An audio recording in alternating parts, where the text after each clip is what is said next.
All right, taping this Sunday, 5:15 Pacific time. Russillo and I just watched the match two.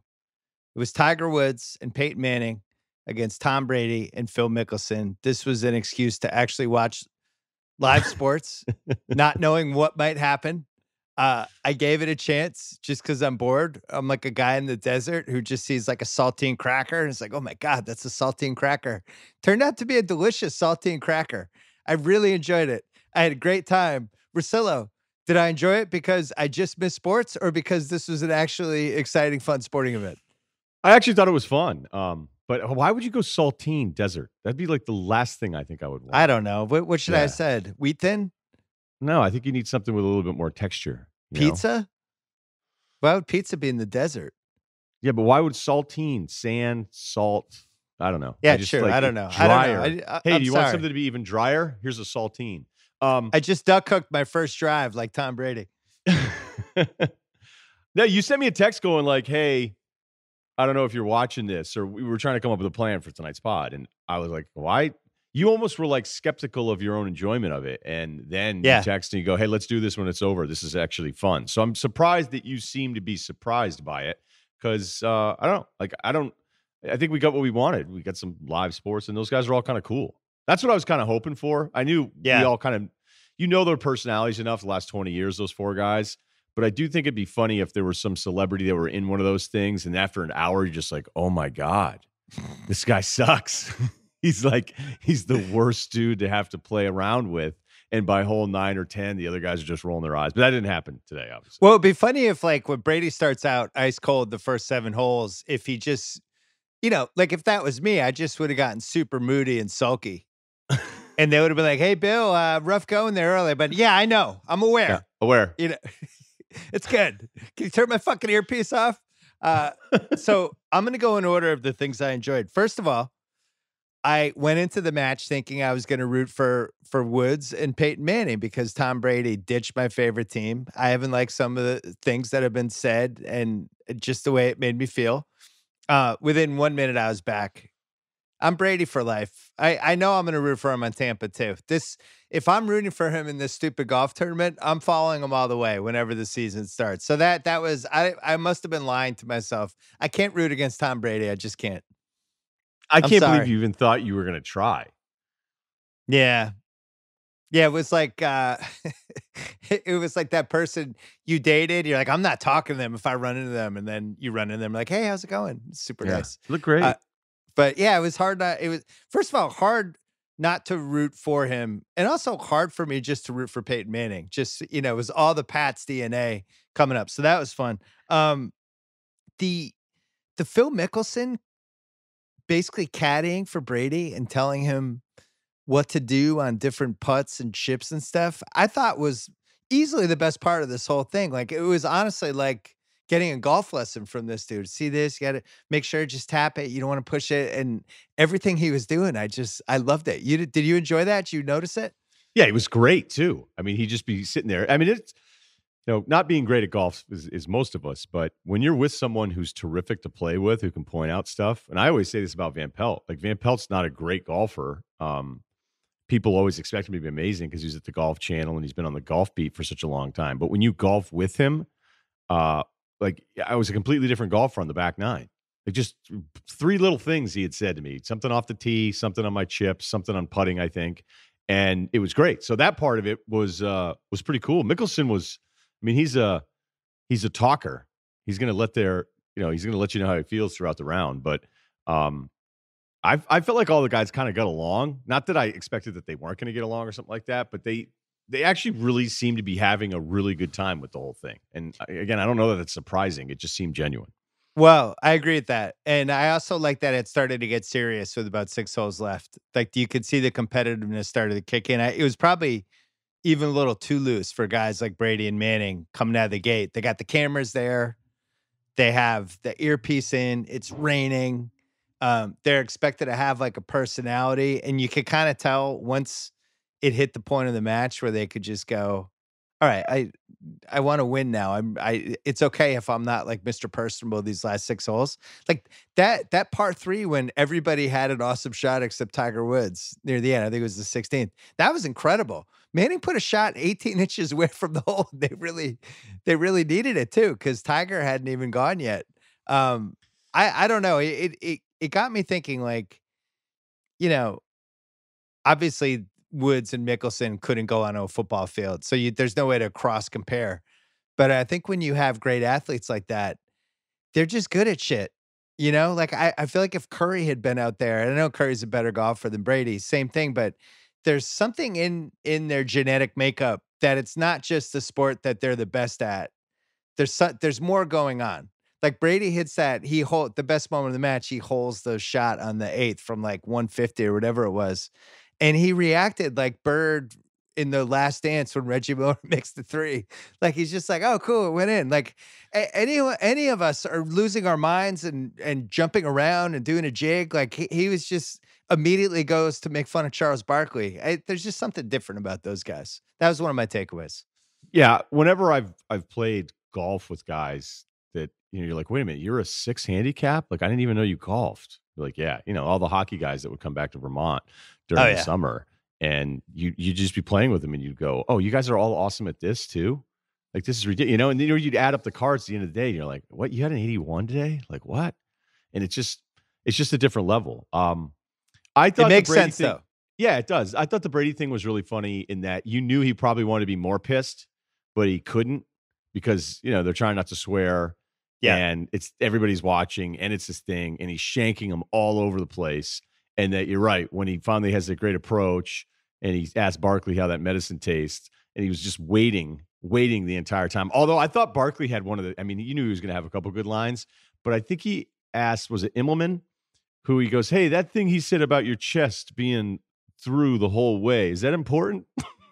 Right. And everyone's like, yes, actually, it is very important to have your chest follow through the shot and have that back shoulder continue to push forward momentum. And Chuck's like, oh, okay. Oh, like some light was going off in his head, like this whole time. Yeah, it was and nice having Barkley there, and I thought Justin Thomas, who got a lot of praise all over the place, but he was really good too. It's crazy how if like 20 things have to go right for these guys for this to be entertaining. Like they probably hit 17 of the check marks that needed to hit. The announcers were really good. The fact that they had limited cameras there and they had to readjust after every hole because of COVID and everything, like didn't really feel like a stripped down production. And the golf carts were cool. I want to talk about the golf carts later because I have a lot of thoughts on those. But like the cameras of the golf carts, the way the guys were interacting, thought it was really good. It's actually better than it should have been. And it does make me wonder whether they should do more of this with golf. Why does it just have to be these gimmick matches? I love hearing these dudes. I don't know. Yeah, I don't know why they couldn't just do another one of these next week. Like, why couldn't the Ryder Cup have this? Why couldn't we maybe hear the Ryder Cup guys just everything they're saying? What would be the downside? Ultimately, who cares? I think it's the players themselves don't want to be mic'd up. Because like that was going around. I think was it O'Connor today was saying, "Oh, I hope the NBA does this with the NBA players." I just don't. We covered this a week yeah. ago in this pod. Yeah, they're not gonna do They're it. not gonna sign off. No. I actually think the coaches are even less likely to sign off than the players. Definitely the coaches, but I also think it's kind of this fundamental thing where it's like, wait, you want more access? Well, now I don't. Like I can already guess like what Michelle Roberts' quote would be. Like, oh, you want to hear them? That's IP. I'm like, what? How about seeing them change in the shower? You want that too? How far do we go? Settle down. Here's my big pet peeve. And this goes in general. This even goes when I play golf. I hate this. The whole gimme thing, giving people the putts. So if you have a skins match, real stickler. Yeah, I just feel like if it's more than 2.5 feet, put it out. Put your sack on the table and just make it. The whole point of a skins match is it's nut crunch time and all these different moments. They gave a couple putts today that were like 5 feet. It's like, yeah, that's good. It's like, is it? We're sure that's good. That's like the size. It's longer putt than Peter Dinklage. It's like Peter. If it's longer than Peter Dinklage, putt it. That would be my advice. You're not with me? No, there Like, were a couple. Somebody's especially going to gack one of those. Right. And the way it started off, too, where Phil was, I forget what your announcer said on the first hole, was like, I'm kind of surprised there isn't a good here, where they're just giving it to each other. And they didn't. So they putted out that first hole. And then, was it Phil? Actually, after they putted him out, it was like, I thought we were going to get a good. And I could be forgetting whose order it was on that, but that's what happened in the first hole. Some people would say you just keep doing it, and then when somebody actually then has to make a putt, they haven't putted like the last 4 or 5 holes, then you could screw them up. But I don't know. Like the giving putts thing, I don't know that it's that big of a deal. I just don't. So you don't give anybody any putts when you play with them? No, if there's like a stake, and it's just not like, oh, that's a 5-footer, it's good. It's in the general vicinity of what you might usually make. It's like, well, why are we out here if we're not going to putt these? I've just never understood it. There's sportsmanship, and then there's just like, we're actually removing competition. If, I like sometimes this. it's hard to make that 4-footer. Edgy Bill, I'm into this. We know what it comes down to is the one time I was playing golf with my dad, and he wouldn't give me a 3-footer. I missed a long putt for a 35 on the Cape in the front 9, Ocean's Edge. No way. And then he wouldn't give me the 3-footer, and I missed it. And I got a 37. I went 37-53. I was so mad at him in the back 9. I couldn't believe he didn't give it to me. But you know what? He shouldn't have given it to me. I'm glad he was a dick. He was like, I can't give that to you. That's for a 36. And I'm like, you're right. And then I missed it. And it's like, guess what? I didn't deserve a 36. More things I liked. Tiger's beard really came in nice. It's like a little bit of little Nighthawks, Sly Stallone. Remember that? Remember Nighthawks, Sly Stallone, Billy D. Williams? He's got the yellow glasses. I don't remember that. The beard. No. Or a little Sly Stallone and Rocky 4. Cobra? Russia? No, Russia. Yeah, I remember Russia. Grows the beard, he's lifting Burt Young over his head. I don't know. I didn't know Tiger had that kind of facial hair capability. When I did an event with him in 2006 for whatever the Tiger Woods golf game was, and he said how his golfer, he would give the guy facial hair, and I was like, why does your guy have a goatee? And he's like, because I can't grow one. And now 14 years later, Tiger's got Sly Stallone's beard from Nighthawk. So I don't know. Yeah, the Nighthawk thing, you lost me on that one. Not to say, I feel like I let you down, so I shouldn't say that you lost me on that. I'm going to show you a picture. I'm going to go calf definition. You know what? I was worried you wouldn't know. Oh, that's dope.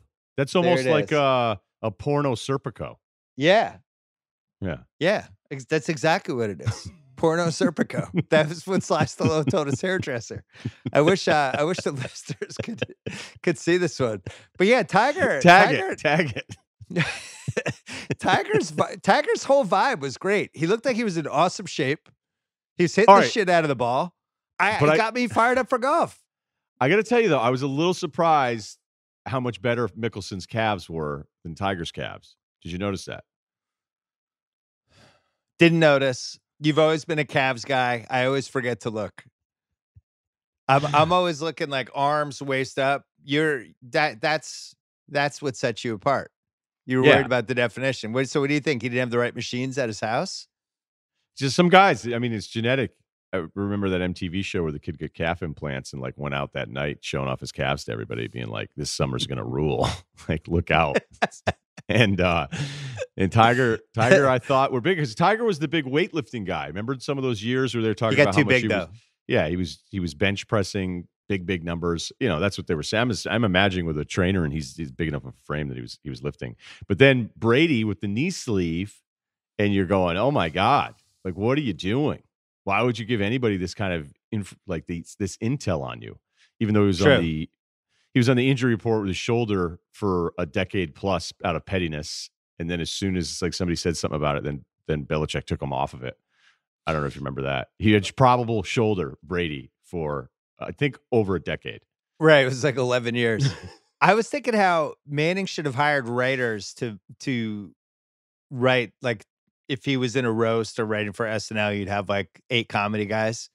He could have had so many good Brady jokes, like avocado jokes and tea jokes, and well, I mean, you're the guy has more hair than he did 8 years ago, and like he really could have been firing him off, and I think Brady, I don't know what would have happened, but this tonight was very gentle. The whole thing today was Yeah, I very didn't think that. very happy, but I didn't think Manning at was least going to get start. one avocado milkshake joke out. He could have said something like, Um, "Hey, for a guy who's all about pliability, your swing's a little tight there." Well, Brady had the Eli would have made that one joke that I thought was like, it counted as a barb Yeah. in these circumstances. Brady's birdie was awesome. And then I gotta say, I absolutely love the golf carts. I spent an hour Googling golf carts online. I have Why? no idea why I would even want one, what I would do with it. I don't think they're legal to drive in the street, but I was really like jealous of their golf carts. Down here, they have them. Manhattan Beach. You can drive them. You can park them. With like the fancy seats. You can do whatever you want. You make them as fancy as you want, Bill. And I wanted one really bad the first 2 or 3 months I lived here. I was like, I'm just going to get a golf cart. Like, I'm definitely going to be a golf cart guy. I think you should do this. And then I even called and got a price on something. And then that guy, of course, because I called him asking for a quote, called me 100 times. And I don't know. It passed. Like, I don't see them with envy anymore. Like, it was understood when I moved out here. I was like, I'm getting a golf cart. I'm going to do that. And now I'm like, yeah, I guess I don't know. It was a phase. It'd be a bad move for me because my son would probably get the keys, and God only knows what would happen. It'd be No like doubt. a Tommy Boy scene from Tommy Boy, something like that. I really enjoyed it. They raised a shitload of money for charity, which was great. And it was just a win all the way around. It made me want to have sports coming back. We're going to take a quick break. Then when we come back, we're going to talk about everything we know about the NBA. All right. Optimistic Bill is here. He's brimming with optimism. Back-to-back weeks for our guy. Back-to-back. Bill. Super optimistic. Lots of good stuff happening. There's dates going around. So we're taping this Sunday night. I don't think anything will get decided until Tuesday.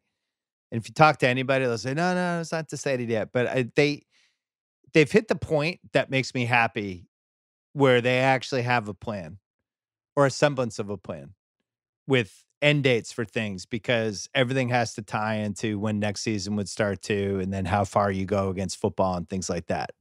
So here's what I've heard, and I'm confident in the information, but I think on Tuesday it could flip if something weird happens. But I think this is what they're looking at. I don't know what's going to happen with training camps.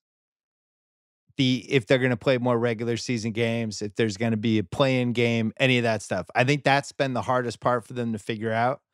I think what they have figured out tentatively is that the playoffs would start July 25th, Saturday. That's what they're aiming for.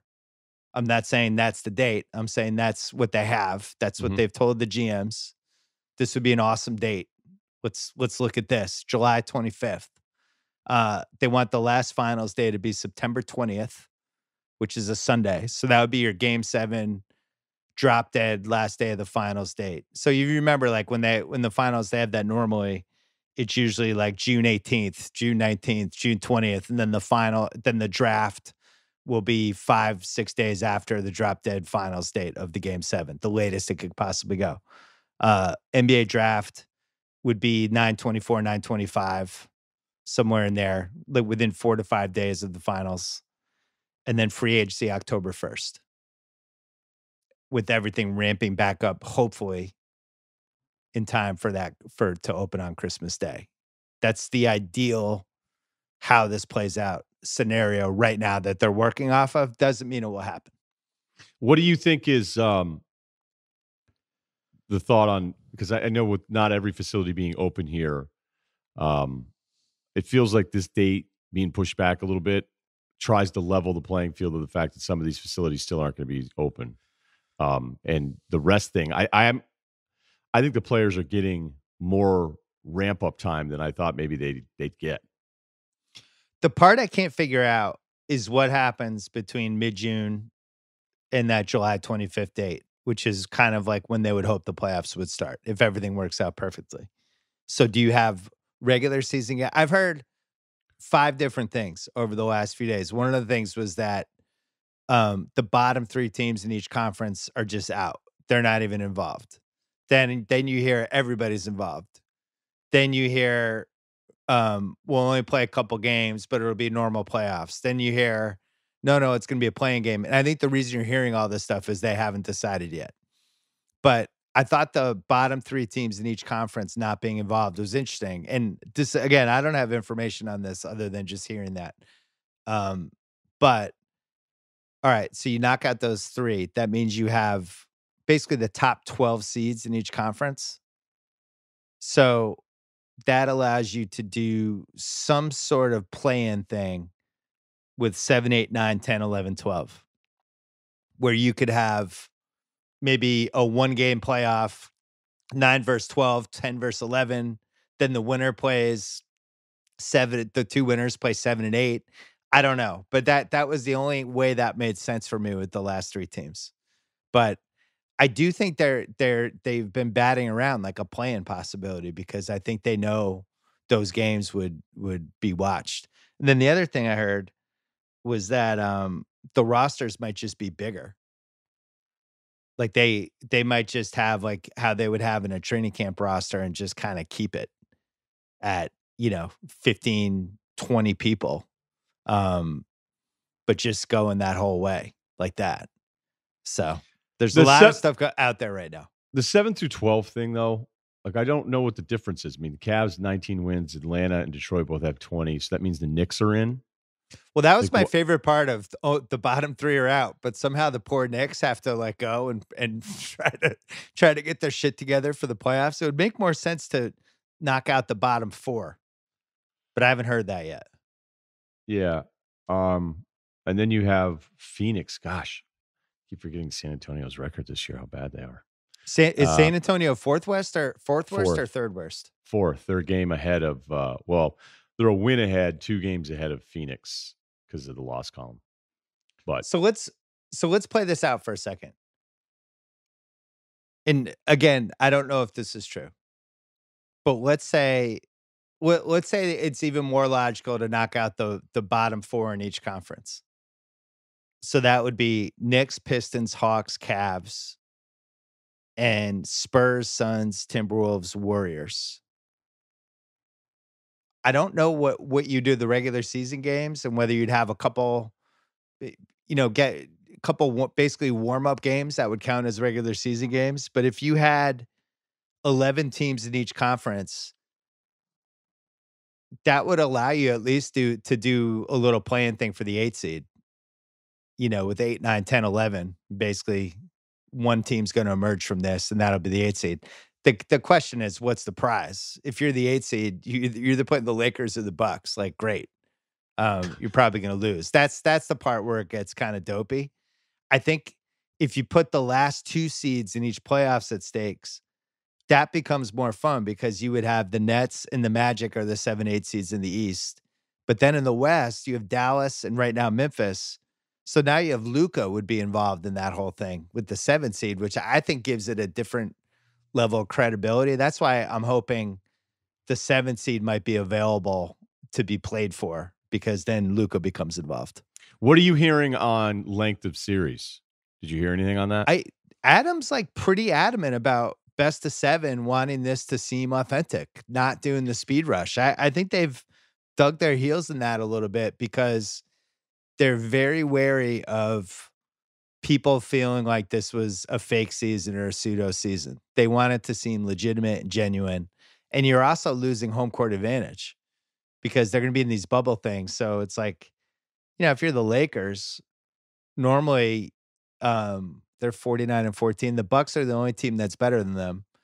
And having that hammer in a game 7 in Staples is huge fucking advantage.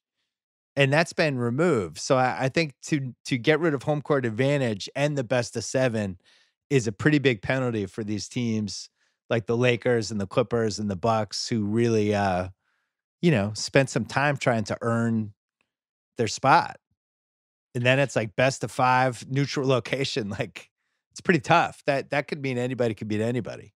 Yeah, I really want it to be the 16 games. Or, I could handle a best of 5 first round. I don't think the first round should even be 7.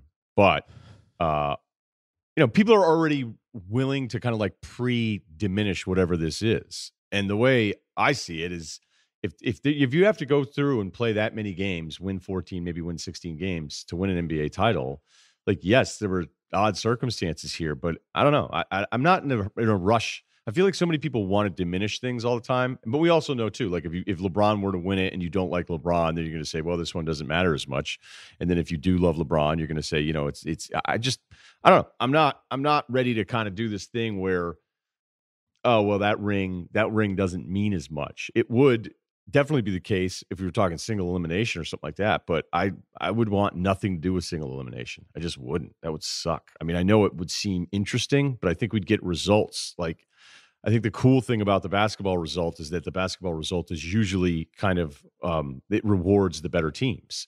And I'd be scared to death to see what a single elimination, like if you want to talk about people diminishing something, a single elimination champion would be like, people wouldn't even want to make shirts. See, it's funny. I think if they do it this way and it's best of 7, but it's a neutral location, and the Lakers, Clippers, or Bucks, who are the 3 best teams, if one of those 3 teams prevail, I don't see how anyone could say that's been diminished. If anything, they had a bigger bullseye because they didn't have home court. They the team where it would be diminished if it was like the Rockets won as a 6 seed because it was a neutral location, and any sort of playing on the road in a game 7, having to come through down 3-1 in a game 5 on the road, any of that stuff is removed, and it basically, the regular season doesn't matter. You're just matching teams against each other. And there's no fans, any of that stuff. So I would say for the Lakers, Bucks, and Clippers to get through that and still win the title, I would take that seriously. But like if Dallas won the title, we would be like, yeah, you won the title. But yeah, absolutely. The no home court thing's a perfect example. It's just harder. It's going to be harder. All that you worked for 60 plus games, 70 games, it doesn't even matter because yes, you have the seeding, but here's the other thing. There's certain teams where home court, I think, really matters for them. Like I think for whatever reason, Miami's really good at home. Philly's unbelievable at home. Philly's unbelievable at home. The Bucks were 28-3 at home. I think it matters for the Lakers. I think the altitude thing was an advantage for Denver. And Utah as well. Oklahoma City's super loud. If you're down 3-2 and you're playing game 6 in Oklahoma City, like that's a really hard game. The crowd's crazy. But then you look at a team like the Clippers, where any playoff series they were going to have, there's going to be 5,000 to 8,000 fans from the other team. And they almost kind of didn't have a home court advantage. This neutral setup is weirdly, I don't want to say an advantage, but it's not like they're losing much by not having home playoff games, I don't think. Like, if they played the Lakers in the Western Finals, there would be half Laker fans at every game, It wouldn't be the traditional home court advantage. So, it's gonna be weird. People were talking about pumped in crowd noise, all that stuff. Did I get your official take on that?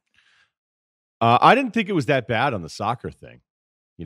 Like people kind of liked it. If you're not really looking for it and you're hearing some chanting, I think you should go with both things. Like, I don't love the laugh track. I actually proposed that we did a laugh track for the radio show, and I just like the Brady Bunch, the old Brady Bunch laugh track. Yeah. Or like if somebody had a zinger, then you'd be like, ooh, or like a makeout scene or something.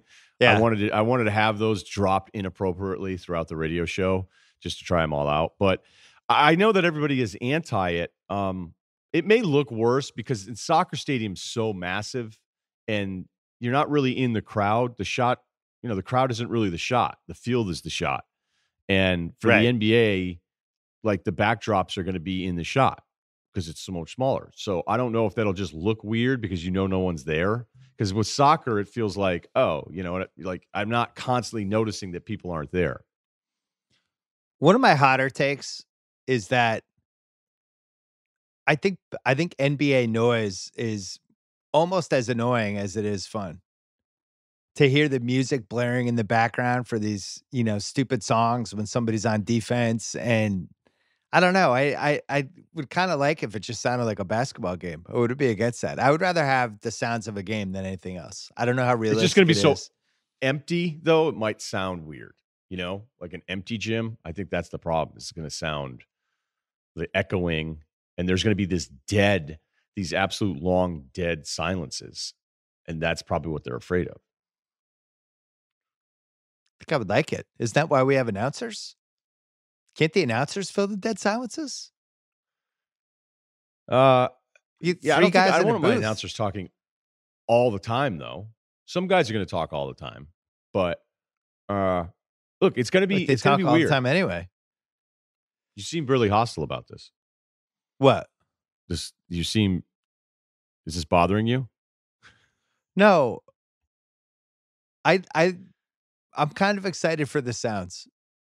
I hope we can all peer pressure the NBA into folding on this and just being like, screw all the gimmicks. Just let us hear the dudes. That's going to be the big win. Everybody's going to love hearing the guys. Just fucking do it. Even if you have to do a 1 minute time delay or whatever. Like, that's how we win with this. If it means we get audio of the guys not directly mic'd up, but we're getting more of them out on the court, then I'm all for it. But I'm telling you, it's going to be like going to a high school game that nobody's at, like a bad high school game or some weird summer league game. I enjoy those. Can I ask I'm you a not saying question? it's a problem. Yeah, go ahead. How available are you to spend 2 months in Orlando?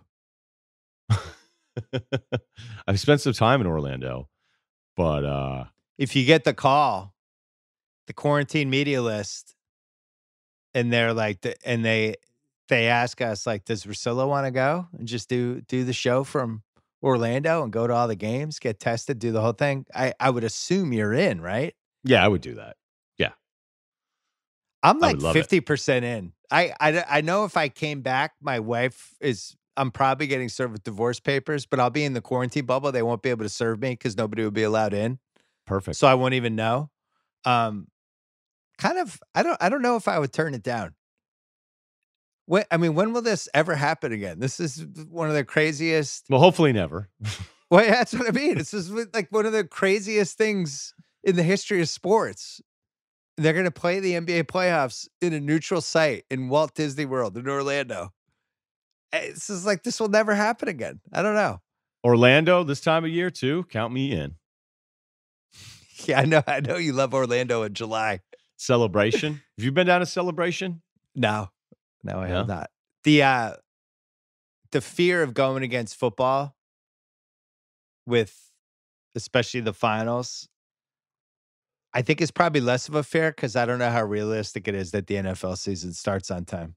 If you listen to Pete and Steve on Flying Coach, I do listen to them.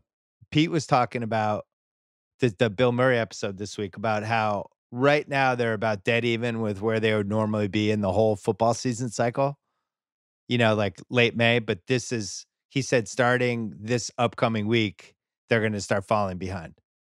But up until now, it was kind of matched how it would go for the most part, other than that people can't be around each other.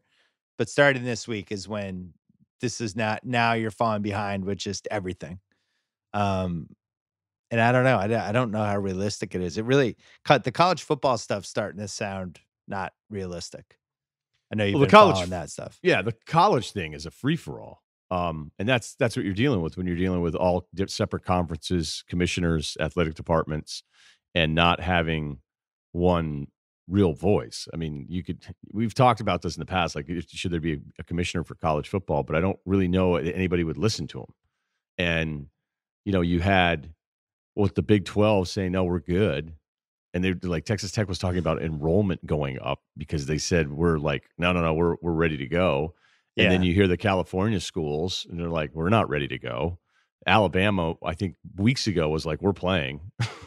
And Alabama's practicing right now. and I don't know. It's always that dicey thing where, yes, the kids aren't paid the way they should be compensated. That's not really what the debate is here. But to have the kids go back that aren't being paid, but then again, at the same time, like I bet you 95% of these kids, maybe higher, want to go back. They want to go back and play sports because they like doing it.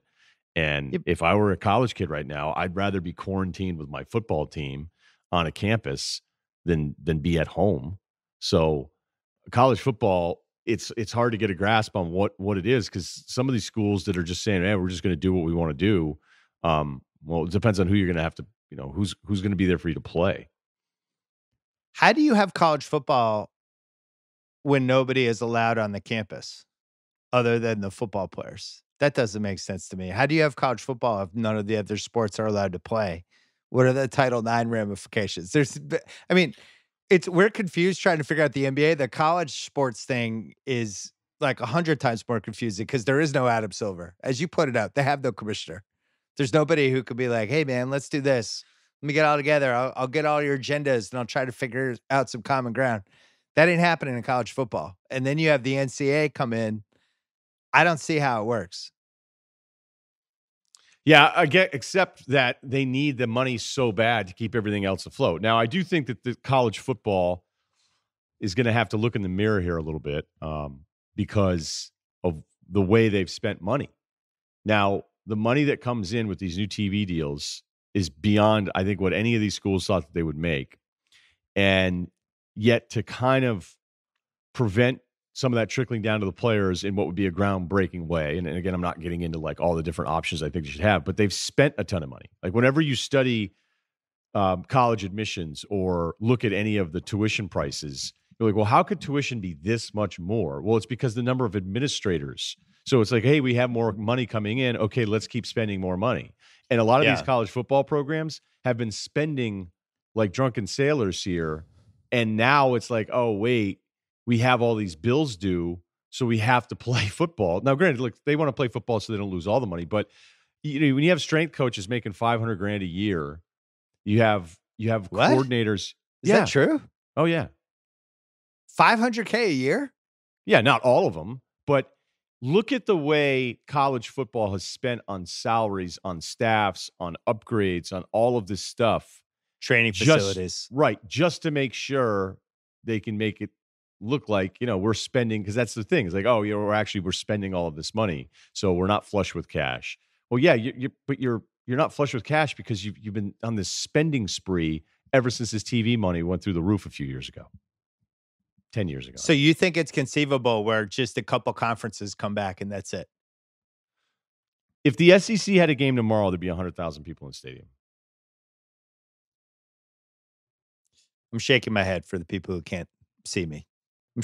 Sometimes I forget on the Zoom that the listeners can't see any of our facial reactions.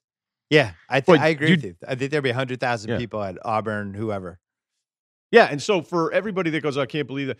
Look, my town is packed right now. Like I came up here to tape, and I was like, whoa. And whether you want to look on anything on social media, you can see these videos of people Memorial Day weekend.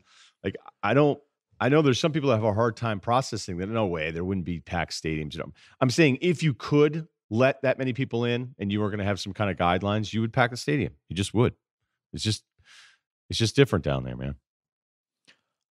You wanted to talk about Pierce leaving LeBron out of his top 5 and the biases of ex-players against other players. I think this is a fun topic.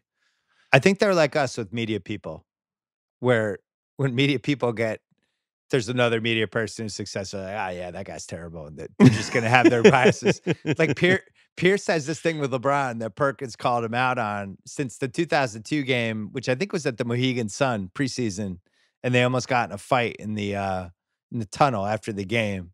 And it was just, they never liked each other ever since. Then KG showed up in the Celtics and it became like the Crips and the Bloods for 5 years, where they were just as much animosity as you could possibly have with two sides, culminating in the 2012 thing. But then you even hear when I had KG on my podcast with Sandler, and he was like, it's even when we see these guys now, I still don't like them.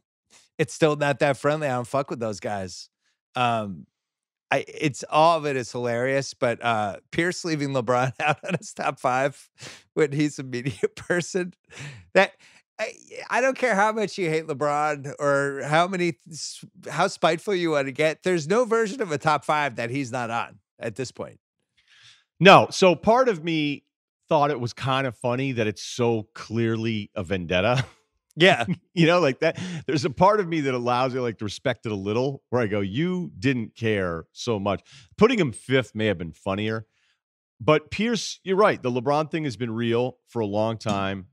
And what I always think is kind of funny that happens, especially when you get to work with so many of these guys, like Austin Rivers goes crazy and says that Dwayne Wade not being top 15 is ridiculous. He's like, if you didn't coach, you didn't play, I don't want to hear your opinion. You should be ranking anybody. I'm like, well, first of all, like Dwayne Wade, his peak is better than a lot of guys' peaks, but you can't put him in the top 15. Like there's no Dwayne Wade.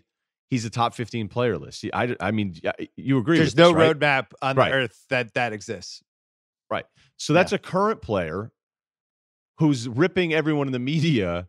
And then I sit back and I just always think, and I go, these ex-athletes now are more biased than any dude with a podcast. There's certain writers, there's certain debate guys, look, we know who they are, who just decide, hey, my shtick is going to be, I'm just going to hate on this player the whole time and no matter what. But for players that always do this thing, like, oh, you never played, and be like, you guys are out of control right now. I mean, Perkins is in a weird spot because he is Pierce's guy, but he obviously loves LeBron too. Yeah. And so when this Jordan stuff was coming out for these last 6 weeks or 5 weeks, there was this kind of like LeBron Protection Society that was trying to like make some different arguments where like, look, you already admitted you think MJ is the best of all time, but now you're going to do all these other things. And like Perk and those guys, they don't like Steph, whatever that is. Those guys don't like Steph because maybe the Thunder and the Warriors and all that kind of stuff. So like, I always feel like Perkins is very LeBron doesn't like Steph.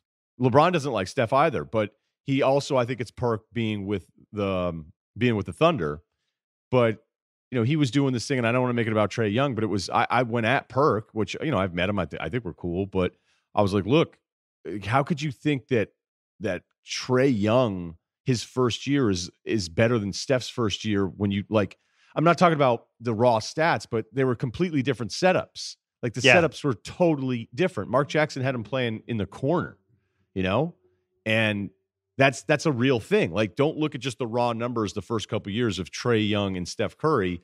You got to also look at the basketball situation, and you're not doing that. And then I was like, why am I even doing this? Like, he just doesn't like Steph Curry.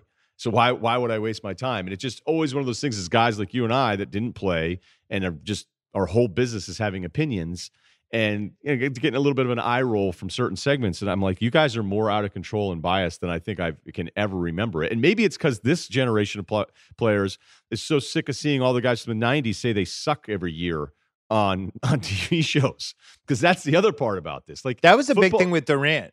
When we did the pods with Durant, he mentioned that at least half of them, how it actually hurt his feelings when Barkley and those guys would go at his generation. He just didn't understand it because he was like, our guys, all of us, like, look up to those guys. Like, why are they disparaging us? Hurts our feelings.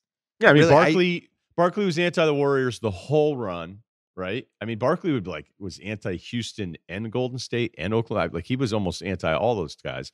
And then if you go down the list of all those guys that played in the 90s, you're right. Like, it just was, oh, hey, another 90s guy saying how much we suck. So maybe that's why some of these guys are a little bit more protective of their generation. But it's different. It's not like that in any of the other sports. And I think it's just a basketball thing. I'm just not quite sure exactly what it is. It's funny. I really tried to avoid players until after I wrote my book. And then in the 2010s, I wanted to make an effort to talk to more people, listen to different perspectives, things like that. And ended up really being a smart move for me because it really kind of opened my mind to some stuff and showed how narrow-minded I was on certain things, or just there's certain things that just athletes really care about that I think you and I are just going to miss. And the thing over and over again the last decade was how much respect the guys who played and even the ex-players had for Kobe. Because I went through the 2000s, like, Kobe's selfish. He's a bad teammate. He's a ball hog. And yeah, he wins titles, but he won the first 3 with Shaq. He won in '08. Like, I had my whole case laid out. But then I remember, like, I interviewed Bird in Indiana, and it was like, what player would you want to play with? And he's like, if I wanted to have fun, I'd play with LeBron. And if I wanted to win, I'd play with Kobe. And he just had so much respect for Kobe. And it's like, Kobe's my favorite player in the league. And I'm like, fuck, the legend loves Kobe. Like, I need to reevaluate things. But I just went through it. I had the All the Smoke guys on my pod on Thursday, Captain Jack and Barnes, and we had a Kobe Duncan thing. And both of those guys were like, if I had to take one guy, I would take Kobe. And Captain Jack won a title with Duncan. He won the '03. He's got a ring because Duncan, during Duncan's apex season. And he was just like, I think Kobe's a better leader. But, you could pick some of their things apart because he was like, Duncan never had to lead. He always had Popovich. I don't know if he could have done some of the stuff Kobe did, challenging guys, making stuff better. And I'm thinking like, well, Kobe had Phil Jackson. He's pretty good. Like that probably helped. But they really felt strongly about it. And I do think I like when it gets like that, when people like us see it one way and the guys who are in there, they see some extra thing that neither of us could see. Yeah, the Kobe thing is consistent, and I hate that I'm doing this now too, though. But what's his career if Paul Gasol isn't gift wrapped to them? I don't think they win in 08, in 09 or 2010 without Gasol. He was a top 10 to 11 guy in the league and perfect for that team and the perfect guy to play with Kobe. They also, I think those Laker teams, Bynum was a problem those first couple years in a good way for them. It was a really big unconventional team during the last stretch before the league started to change how they played, and you go back and watch those games, they were pretty weak on the wing other than, they had Ariza in 09 and Artest in 2010. Really, Fisher was involved in crunch times way more than I think you would have expected or thought, and Sasha Vujacic, stuff like that. But I don't know, those teams are pretty good. But with the Gasol, if you remove Gasol and just substitute whoever, I think it's a problem. But, you could say the same thing with the Celtics. Like, do they win in 08 without KG? No, they No, don't. of course not. Do No, they it's win not. if Phoenix pulls off Amari and I think it was Amari and Boris Diaw? Or no, it was it Amari and Marion or Amari and Diaw for KG? Because that was on the table and heading into the 07-08 season too. Yeah, it happens. You need to get lucky. The problem with the Gasol trade was just the date of the trade and the fact that nobody else in the league knew he was available. That was what people had an issue with. They traded him 3 weeks for the deadline, and people didn't know he was available, and people were so pissed about it. Teams were furious about it. Like, Yeah. I remember a guy who was like, he goes, your boy, and he meant Chris Wallace. And I was like, what? He goes, you traded Powell. He goes, none of us knew he was even available. And I was like, what? And now people can do the hindsight deal on Marc Gasol becoming the player that he was. There was no thought. There wasn't anybody in the moment with that trade going, Marc Gasol is like a nice prospect. It wasn't. Now it turned into that. He turned into like a multiple-time All-Star and had a great career. But you got to look at it at what was the asset in 2008 when they made the trade, and it was not an asset. Yeah. So the reason I bring that up, and yeah, you're right. Like if Garnett, I mean, forget it. Let's not even talk about it. But no one here is saying Pierce is an all-time top 5 player. This is what the conversation is about Kobe. And you start going like, well, wait a minute. Do we not put Kobe high enough? Or do we look at those series where he lost to Phoenix in Game 7, first round? Did he get bounced back-to-back years by Phoenix in the first round? No, in 05, he didn't make the playoffs. 06. 06, they lost to Phoenix. Yeah, in 07, they lost. 07, they lost in round 1, too. Right. Yeah, I don't think it's close with Duncan and Kobe. I just feel like when Duncan's on your team, you're guaranteed 55 wins as long as everybody else is a C-. It's just gonna happen. You look at his track record and just how good he was, how consistently good he was, and then the 03 season is the cherry and the sundae where it's really early Parker. Like he's not even close to being Parker yet. It's fish out of water Manu. It's broken down Robinson. Captain Jack is weirdly like the second most important person on that team. And he rolls through everybody and is, I don't remember Kobe having anything like that. It's a really good argument though. It's funny because we did a breakout for it on Friday and people were really passionate about it going, one way or the other. Like people really feel it's one of those things people really feel strongly one way or the other. I just feel like if you have Duncan on your team, I know I'm in the playoffs every year. And I know if I have a decent team, I'm in the final four. I know if I have a good team, I have a chance to win the title. And that's just a fact. I don't think you could necessarily say that with Kobe, with how his career kind of shifted gears a couple times there. And like he had some even '03 before the trial, he was very strange that year. Like he was playing great, but they had a lot of trouble reaching him. He was, Phil Jackson's written about this in multiple books. Like it was a long evolution for him to get to where he got to in '08, '09 as a teammate, I think. That stuff gets thrown out. I just wonder if it's the position, it's his style, and like the perimeter guys, a guy like Kobe's just always going to be a cooler basketball player than Duncan. Yeah. So is it as simple as that? Why other players would go for that? When we thought about Kobe as a difficult teammate, well, Kobe was difficult when the team stunk. When the team wasn't very good. Yeah. But I'm not doing like whenever I say that about Kobe though, like whenever I bring up the Gasol thing, that's not diminishing all the other people that have added other great players. Nobody does this by themselves in this league. You just don't. You can't. This is not a solo act. You got to have other really good players. And he had this, as you're saying, this pivot. It looked as if, like, wait a minute, is this guy going to end up being like a first round exit here? And we're talking about him as the best player in the league. If he is that, is that truly what it is? And that Phoenix series too, in that game 7, where he just kind of was like, I'm over this. It was just such a weird game. It was weird. It wasn't great. He's got some tough ones. The '04 finals is really bad.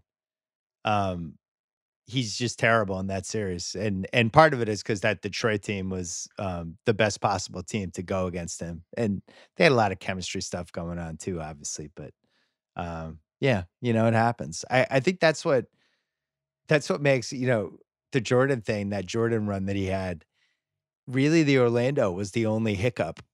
And you look at all these other great guys, they all had hiccups. Like even my guy Bird, they got swept by the Bucks in '83. They lost a game 7 at home in '82. In '85, he hurt his hand in the bar fight and probably cost him the title. And he's got hiccups like anybody else. And you look at Jordan, it's just like, it's kind of unassailable except for the baseball part. Yeah, that to me, that doesn't even count. Like right. he didn't play any pickup basketball and then comes back and plays in the NBA. It's pretty nuts. Quickly on LeBron, you and me and House had been joking for a while of what LeBron was going to be capable of when the MJ doc ended and there was a blank landscape again. So he went on the Uninterrupted podcast, claimed that during 2011's lockout, he thought about playing football, and there was a Jerry Jones contract. There was a whole thing. I never remember the lockout in 2011 getting to the point where guys were making alternative career paths. And the other thing is, we didn't know whether we were going to have a season or not until the end of December, which football was over by that point. So I guess it means he would have been pushing for the year after, but it was such a weird story and people were running with it. Like, LeBron almost played for the Cowboys. It's like, what's going on? Are we all losing our minds? LeBron wasn't playing football. That was never happening. What is everyone talking about? That's why this stuff is kind of funny right now. Not that this is new, but it's like, hey, Pierce left he left LeBron off his top 5. Okay, segment A. all right. What do we got for the B's? LeBron played for the Cowboys? Coming out. Right. LeBron, a taller Ben Coates. All right, those are the B's. Great. Could LeBron have been the best football player ever? That's next. So yeah, he had that. He had a workout video. He had like 4 stories this week. All like in I wrote all of them down for you. Oh, you did? You tracked him? Nice. It was announced he's producing a new Adam Sandler movie called Hustle. That looks good. I'm excited about agent. that. Yeah, that I was excited. The Greatness Code, new Apple series about I guess athletes talking about what makes them great. Doesn't sound like an infomercial at all. And then new Nike commercial, Never Too Far Down, had that one as well. That was actually a good commercial. But it was clear like he kind of laid low for 5 weeks. Yeah. I think let it ride. Like, as a very smart strategy, he's like, fuck, all right, this MJ thing, I'm just going to let this go. And then this week, now it's like, I'm back. Never mentioned in the MJ doc for 10 parts. Not once. Not mentioned. Not even shown. Nothing. Goose egg. Did he turn down an interview request? I don't think the request was made. I think a lot of scores were settled in the doc, and I'd been anxious to talk to you. I want to talk about the Horace Grant thing, but let's take one more break. Okay, so Horace Grant, who I knew was going to snap. I was waiting for it. He was the most glossed over guy in this whole documentary. He's the third best guy in the first three teams. Rodman probably got 12 times as much shine in this doc as Horace did. Then was accused of being the snitch, which, according to people I've talked to, I mean, that had always been the rumor that he was the Sam Smith snitch, but I think the prevailing feeling is that that's like really unfair to call Horace the quote unquote snitch when it was the early 90s. Sam Smith could talk to anybody. It was just so easy for reporters to get information back then. So Horace finally snapped, said a whole bunch of stuff about, I think he felt like his manhood was challenged a little bit in the doc. The story, and there was a story about MJ wouldn't let him eat on the airplane and stuff like that. And he just kind of went off, and I was here for it. I enjoyed it. I was waiting for him to do it. And I think he was criminally underrated because especially you look at that 91 series and that 91 Pistons team was still a big physical team. And it's basically like Horace was the guy who really needed to come through in that series in a lot of different ways. And he did. And they won 3 straight titles. They won 3 in a row, which other than the Russell Celtics and Miken's Minnesota team, nobody had done. And I don't know. I felt bad for the way he was treated in the doc just because it was clear Jordan has disdain for him. Yeah, it was like a 48-hour window where it felt like it started happening after the doc was over, where people were kind of like, all right, you guys all ate up all this stuff. And you go, well, wait a minute. Like, if there's going to be anybody that has this 10-part deal about him, where we're all kind of like, man, this guy was insane. Like, it's going to be MJ. Like, is it okay to be fawning over Michael Jordan? I think it is. But yeah, you knew, like, I didn't watch that whole thing going, okay, everything is true. Right. Every comment, all 10 hours, all check out, 100% accurate. Like, we get it. And guess what? Like, there's another version of this where people want it to be this unauthorized biography. Like, oh, where's his ex-wife? Well, guess what? His ex-wife's not going to be in it. His ex-wife's not going to be in it because he's going to sign off on all this stuff. So you also go research that relationship and you'll understand why she's not in it. I mean, it's not fucking chess here. She's not in it for a reason. And so when you sit there and like go, okay, yeah, like, all right, there's probably a couple guys lying about history. I mean, it happens in anything. Right. But it doesn't mean because we love the doc and it was a reinforcing of MJ's greatness that I feel like I'm some rube. Yeah. It seemed a little generational too. That people throwing the hagiography thing around. It's like, it wasn't totally a hagiography. There's been way worse. Yeah, that's my point. Hagiography infomercial department. If there's going to be this one, is pretty honest. Yeah, right. Yeah. If there's one that should be allowed, it's this guy.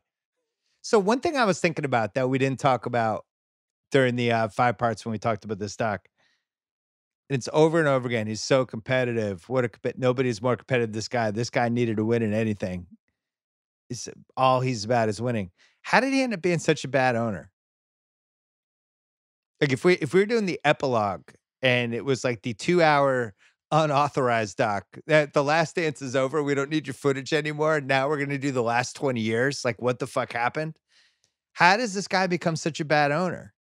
Charlotte's a bottom 5 organization in the league and has been, I don't know. What did we did? We did our team, like when we did our rankings of teams you wouldn't want to be the GM for. It was an automatic, oh, there's one. There's the top 5. So why hasn't that competitiveness manifested itself at all in any sort of success owning a team? Even when he played baseball, they have that whole part and they're talking about, man, that guy who's in the cage in the morning, he didn't come before the game, he's in the cage again, then the game, then after the game, he's back in the cage. Hardest worker I've ever seen in my life. So not the case as an owner? I don't get it. Okay, it could be as simple as luck. Really, that's how you put these teams together. You get lucky, but no one's ever going there. That was one of my favorite ones. Like, oh, there's so many of these players worship Jordan sneakers. Like, yeah, they'll probably sign there for less as a free agent because they wore the sneakers. That'll probably happen. Like, the people were worried about that. That's like one of my favorite things. Like when Jay-Z was part of the Nets, be like, LeBron, he's black. Black guys like rap. Jay-Z is a rapper. They're all going there. He's probably going to go to the Nets because of rap music. I was like, what? But Jay-Z owned 0.003% of the Nets. They're like, yeah, he's going to get everybody. They're all going there. Yeah, right.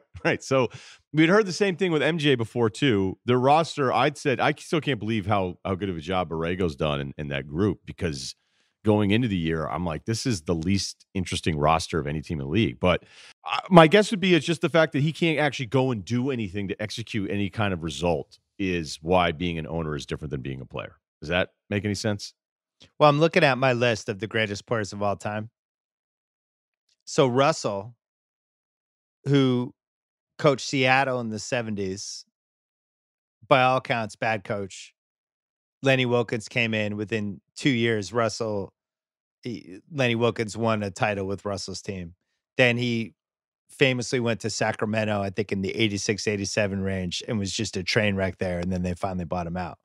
Kareem never coached or was a GM. Magic. Terrible coach, terrible GM. Sorry. Larry Bird, good coach. Decent GM. Probably one of the only ones that bucked this one. Jerry West, great GM, did a great job.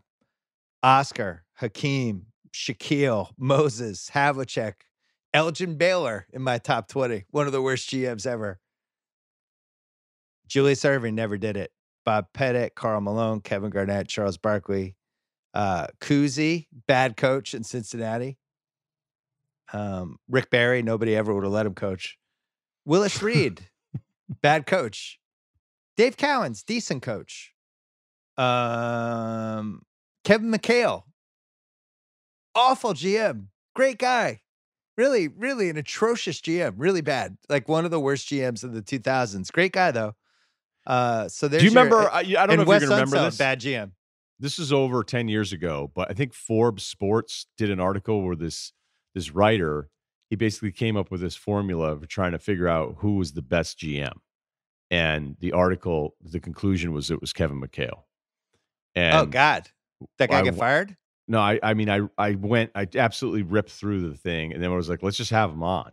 So I was like, how did this happen? Like, is there any part of your study where you go, okay, and the answer is Kevin McHale. Okay, so maybe my formula sucks. Right. He goes, no. He goes, if you do this, if you look at how many wins before and how many wins after, and he's run through his whole formula. I go, okay, so just so I have you clear here, if you had a team and you own the team and you could hire any GM in the game, McHale would be your first call. And he was like, yes. I was like, all right. It's tough. He was not anyone's first call after he left Minnesota. So then Wes Unseld was another one who was a bad GM, and Dave DeBusschere, who is now no longer with us. But so that I just listed how many guys, like 16, 17 of the top 55 guys ever, and only 2 of them were good GMs. Maybe great players should be good GMs.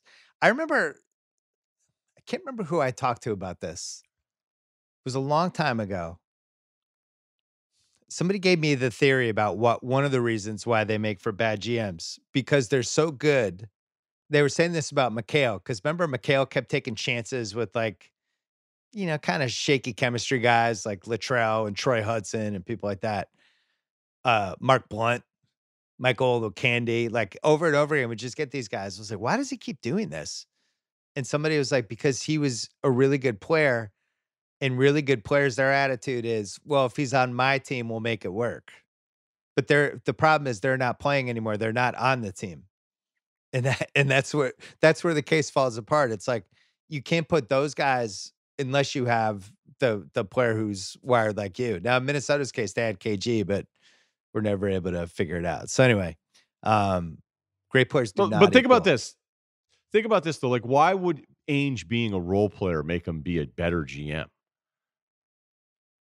You know, like I've heard the coaching part of it. If you're a great player and you're surrounded by all these guys that aren't as talented as you were, then it's like, well, how come you just don't go do this thing? And you're like, well, I can't do that. Like only you could do that. So I can't do it. So the coach one makes way more sense. But Yes. the ability to look at players and say, this guy works, this guy doesn't, and to get it wrong that often, that's pretty, like, I don't know. I just don't know. Is it just the result that we have and there's no real correlation between it? Because it's like not a big enough sample size. Yeah. Is Ainge, like if Ainge scored more, he'd be worse at selecting players? Like that seems crazy. Steve Kerr said something interesting once. He was talking about one of the reasons he thinks he was well equipped to be a coach. I think he talked about this recently on Flying Coach with Carol too, about you have a more innate sense of your bench and every guy in the team because you've been in different positions on that team, right? Sometimes, like Steve Kerr's career is really the perfect case study for this. He basically wills himself into the league. He bounces around, ends up in Cleveland. He's Mark Price's backup. Finally kind of gets a footing and then ends up on the Bulls. And he's there for 8 years, goes to the Spurs, basically loses it. They gave him this big contract and he's just not playing. They end up sign it. They do a trade with Portland, I think for Derek Anderson, just to dump his contract. Now he's on the Jailblazers for a year, not playing. Ends up back on the Spurs in 03, not playing. And he was like that perspective of like being an essential guy for a couple years, but then also being a non-essential guy makes you think about the whole concept of the team differently and about staying connected with each guy. And that's a big thing for him. And I think Popovich too. And Phil Jackson is another one. Having 15 guys on your roster, but having a relationship with each guy and making sure you're connected to all of them, whether they're playing or not. I'm not sure how Michael Jordan, if he coached, would even know to do that. You know, he would approach it as we need more dog in us, or Kobe, if Kobe had been a coach. We need more dog in our team. You guys got to step up. We need to get tougher. He wouldn't be thinking about how do I have a relationship with each guy because they've never had to think that way. Yeah, you can't be the same guy with every guy. That's the other thing you learn about coaching. And I don't know, like, do you think MJ would be, really hard on this guy and then soft and cuddly with the Euro that just got here and is young and doesn't quite understand America and all that kind of stuff? Right. Like, no, he wouldn't. When you're great and the focus is on you your whole life, you probably don't do a great job being compassionate about other people's feelings. When you're one of those absolute 1% of the elite of the elites, like, you're going to be narcissistic. You're going to be selfish. You're probably, like, I'm not saying for everybody, but I don't know how you go from, like, you're the focus of everyone else and you're kind of being observed. How do you transition later on a mindset where you can go, all right, I need to start thinking about all of these other people's feelings around me? I would think that'd be impossible. We're going to do the forgivables really quick because the Lance Armstrong thing premiered tonight on ESPN, which I have not seen. So you haven't seen it? Have not seen it. 3 categories for forgivables. These are athletes that betrayed us in some way or made us angry or got us into that mode where you're just like, fuck that guy, I'm out. And then you can you're just permanently out. You end up in a place where you're like sort of out, but not as out as you initially were. And then the last category would be, I'm back in, I forgive them. And I think that category specifically, you're looking at A-Rod, Ray Lewis, and Tiger Woods. And Tiger's the flimsiest of the 3 out of those, but all 3 of those guys, if you had said, there's going to be a scenario down the road, everybody's going to like these guys again, you'd be like, get the fuck out of here. What? A-Rod? People are going to like him again? For whatever reason, he became a forgivable. Why are some people forgiven and others aren't? We are pretty forgiving, right? I think in general, people want to forgive. As much as the public can pile on and tear you down, they love then going, hey, pull up on the couch. Let me give you a hug. Go on Oprah, whole deal. When you put together this list, a couple jumped out at me. Like A-Rod, I may not love, but the PED stuff doesn't really ever bother me. It doesn't. it's not something that I would sit there and say, okay, I'm going to dislike this person for the rest of their lives because they took steroids and played a sport. It just isn't.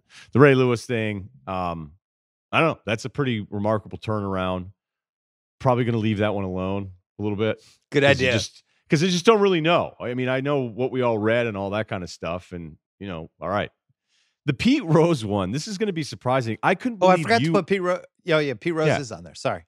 Pete Rose is a great one because I'm always surprised how forgiving everyone is to Pete Rose. And a lot of that has to do with him being the anti-Bud Selig. But Pete, I don't believe anything he said. Never this whole time. And then when he wanted to sell a book, that's when he decided that, oh, okay, hey, everybody, I did gamble. Like, I feel like Pete thinks he's playing the public. And that to me is more offensive than somebody just taking steroids, Pete's problem, I think it could have happened for him. Like, you think about Michael Vick. Oh, I forgot to put Michael Vick on there. He's the one who came back. He's a full forgivable. Well, but one of the reasons he's a full depends on what your pet situation is, though. There's some animal people that are never going to forgive Vic. Yeah, that's true. But I feel like he's back for the most part. Like, he's on TV again. He's hireable, stuff like that. Yeah. But he did an unbelievable apology tour and really put time, effort, and energy and, months and months and months into atoning, for lack of a better word. No doubt. Pete Rose has been the opposite. He's just like, he's honestly like out of like the Tiger King doc or something. And I think he was always like that, even in the 70s. He's like basically Joe Exotic with 4,300 hits. And, and he's just so unlikable and so skeevy that there's no overcoming it. So I had the list of people who are just the unforgivables still. OJ leading the way. Yeah, that's a tougher one. I had Ray Carruth on here, but I mean, it's not like he was a famous person. So, but I think it's a good example of like, that's the line.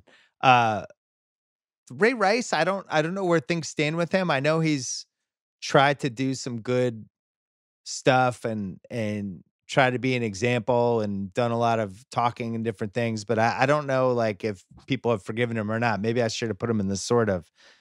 Bonds is somebody like in the Bay Area. They've completely forgiven him. He's a hero again. They never were mad at the Bay Area and everybody's out. Yeah. He's never leaving the Bay Area, right? No, but I always thought that was so weird. You were always in. No. I wouldn't say that. Bonds' whole thing was, oh, you guys like McGuire? Like, you like what he's doing? Well, wait till I get started. And it was fun. I got caught up in it. I loved watching that home run chase. I mean, the stuff he was doing was absurd. And then nobody liked him except for his home fan base. And it was really weird. It was like, can you not, like, that's like a lesson I've taken with myself. The rest, like, whenever we're talking about stuff, just never forget an entire fan base didn't care because he was their guy and he was hitting home runs. And that's never one, like, that would never be one where I was like, oh, this one really bothers me. I think Clemens probably bothered me a little bit more than Bonds did. But then Clemens, I'm like, whatever. That one's, the Lance stuff, it wasn't that Lance used, because if I'm Lance, I'm like, hey, you guys can fuck off. Every single guy in my sport uses, okay? Yeah. That's what the sport is. Everybody has to use. The problem with Lance was that he went so on the offensive, calling the doctor who was the masseuse a drunken whore. And, I mean, he went scorched earth on people. When he knew he was cheating. When he knew he was cheating. So it was like, hey, if you're going to cheat and do the thing, maybe you can do the McGuire where it's like, I'm not here to talk about the past or something. You do the thing where it's like, look, but his play was, I'm going to be so ruthless that I'm going to try to convince you. And then people were losing their minds. They're like, oh, why would he ever take any steroids? He was sick. And you're like, well, that would be a reason you would take them. First of all, he was so nasty about it. He did sit down with Tirico recently, and Tirico did a really good job with him. Where I go, all right, I'm out. Go ahead. I'm sorry I interrupted. No, I'm just out on Lance. But like when he posted his Tour de France jerseys in the basement, like as a flex to everybody, like, I get it, man. You were awesome, but you also treated people like shit. Like, you were really, like, at least some of the baseball steroid guys, it's just like, all right, you lied to reporters. I mean, who cares? Armstrong was like ruthless about it, man. I can't stand Armstrong. I even turned down chances a couple of years ago more than once to have him on this podcast. I was like, I don't want to fucking talk to that guy. I'm out. No kidding. He was so nasty to so many people. Yeah. And then it's just like, hey, man, my bad. Yeah, I actually did it. Sorry about all that, guys. It's like, fuck that guy. I'm out. So wait, is that for you? Like, is that the guy of the modern era that you have the hardest time with? No. Is he your most unforgivable? Yeah, he might be. I really thought he was just such a liar and such a hypocrite. It's really like unbelievable and so nasty to so many people. So I just nasty. couldn't get past it. Clemens is another one that has kind of just laid low for a while, and it's just hoping pressure over time people forget. Because there was some buzz last year about should Clemens be in the Red Sox Hall of Fame if he gets in the real Hall of Fame? And it's like, oh really? We're doing that now? We're gonna have a Roger Clemens Day in Boston? We've come full circle. All is forgiven. Fuck that guy. I don't know. By the way, I like having some fuck that guys because in 2020 you're not allowed to feel. It's like, oh man, it's so bad. It's so much hate out there, and you can't hate players. And it's like, well, sometimes it's kind of fun to have somebody you don't like. I don't know. It's like the whole point of sports is you sports hate certain people, right? I don't really hate Clemens. I don't hope that something bad happens to him, but I really loved rooting against him after he left the Red Sox.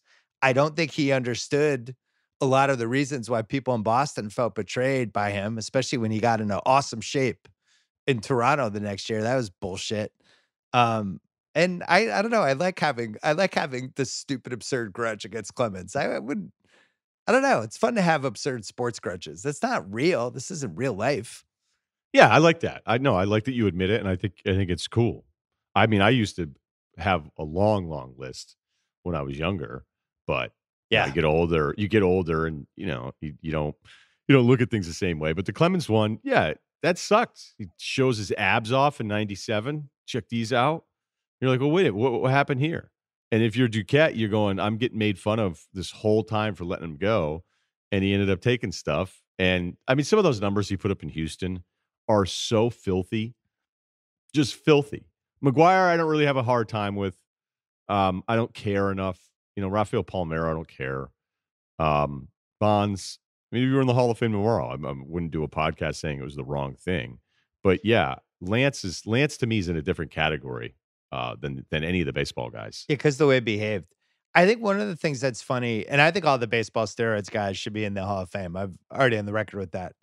I think it's interesting that people think the steroid era started during a certain time when really you have evidence that it might have been around in the late 70s. Pretty significant evidence of the same kind of weird home run swings and stuff like that. And guys having career years hitting 15 to 20 more homers than they've ever hit.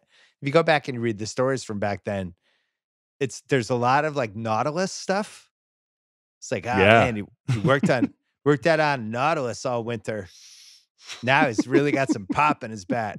But then it's like, well, all right, well, steroids was everywhere else. It was in football. It was in the track and field. The Russians and the Germans. Like it's not like we didn't have steroids in the 70s. So for people seem to think it kind of showed up with McGuire and Sosa, and I never understood that. Yeah, and by the way, those guys are 80s anyway.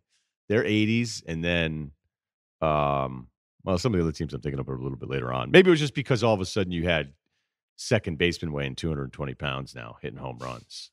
It was the Brady Anderson was when people were like, fuck this. Yeah. When he hit in 96, when he hit the 50 homers, that was when it started, when we were like, wait a second, what's going on here? Come on. And, but at the same time, that baseball took off during that era too, and I'll never forget sitting there at the home run derby at Fenway in 99. And it was like watching Super Balls go out of the park. And we all loved it. We knew it wasn't totally in the up and up. The other important thing is it wasn't necessarily cheating back then. It was kind of like a gentleman's code for a lot of this stuff. It wasn't like McGuire taking creatine and all the other stuff, it wasn't necessarily against the rules by by anything I ever read. It Well, yeah, it was just illegal. was illegal Right. to So, buy them? yeah, you can't have illegal steroids. I don't know. I mean, I'm sure there's a version of it you can do it with a doctor or something, but Get it legally prescribed, whatever. We're taking a break and then we're coming back talking about When We Were Kings. All right, last segment. We wanted to end each podcast with something fun, something a little going backwards. Russillo and I had talked a lot about When We Were Kings during one of the pods before. I still think it's the best sports documentary of all time. If the category is just a start to finish, one sitting sports documentary, I still think it's the best one. And it came out in 1996. It took Leon Gast over 20 years to make. It won the Academy Award, which I was surprised until I did the research. I had forgotten that part of it. And it comes out in this really strange time for sports documentaries when sports documentaries weren't really that it wasn't even conceived as a notion yet because you had Hoop Dreams in the 93, 94 range. You had ESPN's Sports Century series that comes out in 99. HBO really starts making sports documentaries mid 90s range. You had Bud Greenspan's Olympic documentary, but they're all kind of done the same way, a little slow, methodical. Um, and then this came out, and it's all the footage of Foreman and Ali in Zaire, which is a whole crazy story to begin with because they're about to have the fight. Foreman gets cut, and everybody's just kind of stuck there for an extra month and a half. And this documentary is incredible. I mean, honestly, they could release it now, and I don't feel like it's dated at all. I mean, maybe have a couple more interviewers. It's a lot of Norman Mailer, it's a lot of George Plimpton, but other than that, it's just so good. It has so many great moments, and it's honestly like a sports movie. It doesn't even feel like nonfiction. I'm just blown away by it. So if you have a chance to see it, I would recommend it. What are your When We Were Kings thoughts? the James Brown edit, the way they use music in this doc is unbelievable because it's not just the fight, it's this 3-day music festival that they're going to have. And James Brown, Soul Brother number one, his look in this is out of control, amazing. This is like peak James. Peak. Right. It is like he's come out of the 60s thing and now he's just like 70s. And when they Doing It to Death and they edit it with the training of Ali, I've said this before, but it gets me so fired up every time I watch it. My adrenaline is like through the roof. It's like a shot of testosterone or something. I get so pumped up. It makes me want to do something because the way they edit it, and it's just perfect. It's a perfect use of this music, this great song, and Ali and the whole thing. And I'm glad you brought up Foreman getting cut because can you imagine having this fight set up and then, okay, we're just going to hang out here in Zaire for another 6 weeks? Like everybody's schedules, like whatever you were doing, the reporters that were there, I'm assuming, the reporters didn't stay all 6. Some did, I imagine. Norman Mailer, this is a real Dion Waiters award for him in this one. Yeah. Big time. That was one of the cool things about this fight is it's the height of this just great magazine feature writing era. This is the height of Sports Illustrated. This is the height of some magazine sending George Plimpton or whoever to Zaire and the fight getting postponed. And they're like, George, just stay. Send us the expense report when you're done. Like, this is what the 70s were. And this was writers actually getting to hang out with athletes and be around them, the biggest athletes in the world. All of these guys revered Ali and wrote about Ali and really contributed to it. Not a myth, it was the reality, but just the persona that we got to know in the 70s because they all fucking loved him because they got to be around him. And so now you're in Africa and everyone's just around each other for, months on end. And then Ali's going through this whole spiritual thing, being in Africa, clicking with the people in this crazy way. And it's also, honestly, it's Ali's still with about 99% of his marbles left. You know, like if you look at the interviews, he's still really fluid. He's really eloquent. It's this fight, and I think the Frazier fight, and then the Shavers fight, and he's just different. By the time you get to the first, second Spinks fights in '78, you know, his speech is slurred. He'd just been hit too many times, but he's still throwing his fastball in this, and that's other than the music and the way it's edited and stuff like that. Just to see Ali like this, like eh, there never needs to be another Ali documentary. Like this is it. If you want an Ali documentary, just watch this. Nobody's ever beating this. It's hard, obviously, because it was a year before I was born, but everybody thought he was going to get crushed. Everyone thought he was going to get crushed in this fight. Howard Cosell basically does a eulogy for him in this at one point. And then that's also odd, like Cosell's role in this thing. Like he's this opinion guy, but also was like he was one of the rare opinion people, but he would just do it. It was almost like it wasn't a story until he had given his 2 cents on the whole thing. And the Plimpton's trying to say that Ali was scared of him. And then Ali the whole time is like, I'm going to, I'm telling you. And you're like, does he really believe this? Or is he trying to convince himself in the lead up the whole time? Now, I'm sure Ali wasn't afraid of anybody, but I've always had a hard time going, did he know? Did he know this? Like, did he know, okay, this whole time? And the way he let himself get beat to hell by his sparring partners. And they were like, he wasn't very good in his sparring sessions, and he did it purposely. And in this fight, he wanted guys to hit him in the body more and more, build up that tolerance to it, knowing that this was the only way he was going to be able to take out Foreman. And as Ali's like going through it and hyping himself up, I'm always looking for, is there a part of this though where he actually doesn't think he's going to win this fight? Is he concerned that, Foreman really is this guy? Because Foreman beats Frazier to a pulp. I mean, he hits Frazier so hard in one of those fights. I think he knocks him down 7 times. Like Frazier's out on his feet and then falls down and like comes to because he fell down. And he also killed Ken Norton, who was the other guy who Ali had some trouble with. They do a good job in the documentary after the first round when they show Ali sitting on the stool, and one of the writers is saying how you could see real doubt in his eyes for the first time. Like, holy shit, I wasn't ready for this. There's always been a great debate about how much of the whole rope-a-dope thing was audible after the first round when he got to feel just how strong Foreman was and how much of it was planned ahead of time. But the corner didn't know because the corner was going nuts. Like, what are you doing? You're going to get killed. But he just saw something. But it goes back to like what we talked about last week with Jordan. Like when you're talking about like the true greats, and the same thing with Jordan, where the whole series, he's just waiting for whatever moment it is to not go around under the basket in a double back and steal the ball from Malone.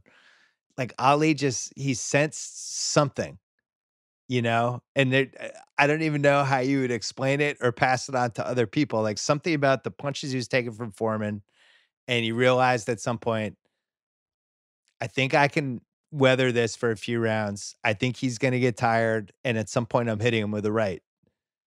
And that just becomes the dance for 7 rounds. And he pulls it off. And nobody should have beaten Foreman. Like Foreman goes into a deep depression for 2 years after this because he was like, this is Tyson Douglas multiplied by 1,000,000. He was actually in shape. He had no excuses. He was there, and he's just able to hit the shit out of Ali. And Ali's not going down. And he's like, what's going on? I can't figure this out. Who am I? This leads to the classic Foreman Lau fight. You've watched that one, right? A couple years later. I don't think I have watched that one. That's the greatest fight on YouTube. It's Hagler Hearns is. It's number 2 behind Hagler Hearns. Yeah, let's do Hagler Hearns next week, but I'll watch Foreman tonight. But yeah, I mean, it's just inconceivable anybody beat Foreman. Did you read Hauser's book? Oh yeah, I've read every Ali thing ever. Right. The Hauser's my favorite one. Do you have one that you like more than Hauser? I really thought Ghosts of Manila was good, even though that's a little anti-Ali. I was on a flight, first class, no big deal. And this guy stands up, and I'm like, oh my God, it's Thomas Hauser. and I go, "Hey, just want to let you know my name's Ryen Russillo. I work with ESPN." I was like, "Okay, he doesn't know who I am. No problem." I was like, "I just of all the Ali books, yours is the best. This is incredible. I just want to, I can't imagine the amount of work you put into that. So, thanks." And he was like, "Yeah, I don't know who the fuck you're talking about, man. I'm not that guy." It wasn't him? No. I mean, I was like, "Oh my God, That's there he is." I hilarious. go, "That's Thomas Hauser." And this poor guy was looking at me like I was the craziest person in the world because I'm just going on and on and on, and he can't get a word in because I was just like, "Look, I love that book, and it is a great book." And Well, this guy, you read what Mailer wrote about this, right? He wrote a book about this. yeah, yeah, I'm on all The that. fight.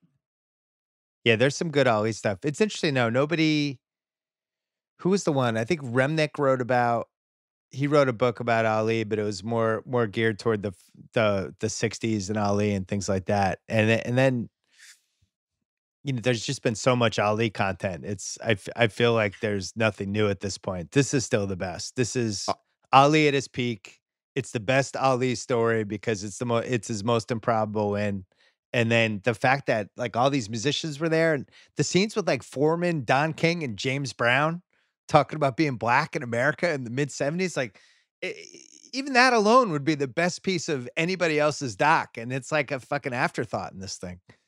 Yeah, and then there's also that really weird bad interview where the guy mispronounces Zaire and he's got the really long mic and he's like, "Oh, Muhammad, thoughts on the fight?" And you're like, Right. who's this guy that had access to Ali? I guess everybody did, but it's you could tell the guy's really nervous, so he sort of screws up the whole lead up, and then it ends up not being a very good question on top of that. Well, there's also the other really, really fantastically edited scene is the lady who, when they're talking about did somebody put a spell on George, and they show that lady's performance interspersed with Foreman, and she's doing like the crazy eyes when she's singing. You know what I'm talking about? Yeah, yeah, and then she takes her shirt off. Well, the that's just really good filmmaking. No, There's some that's scenes in this that are like just so far beyond the normal sports doc. Um, like all-time great stuff.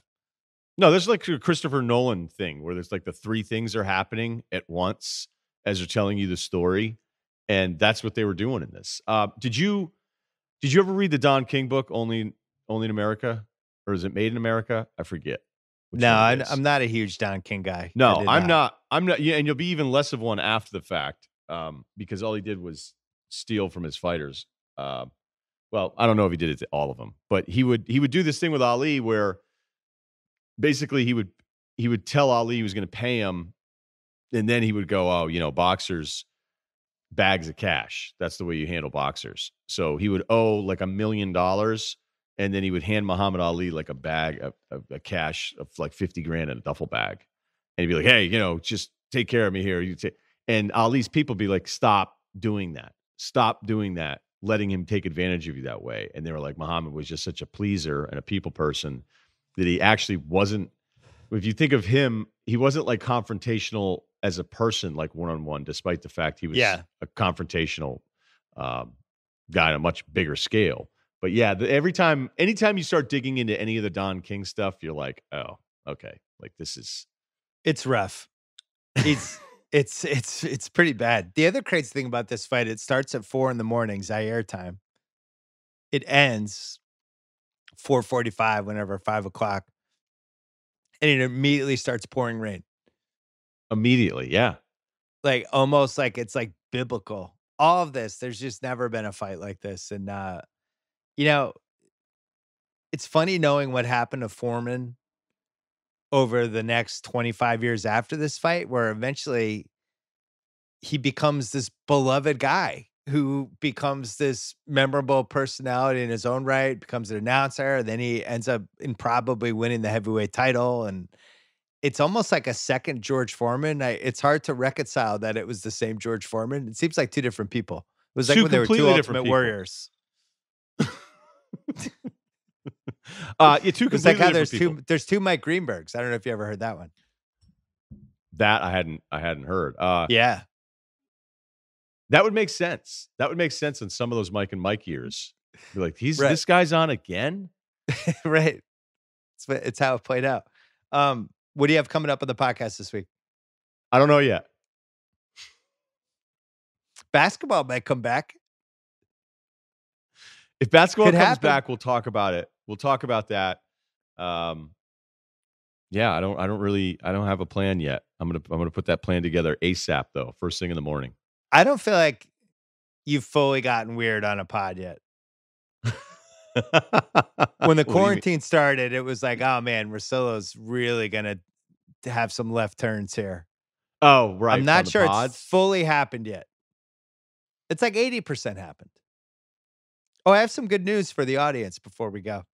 On Tuesday, the Redraftables comes back on this podcast. 2004, House and I, we already taped it. And then I thought next week, possibly, we could do 05 on this podcast. Done. Remember 05? Little Chris Paul, anybody?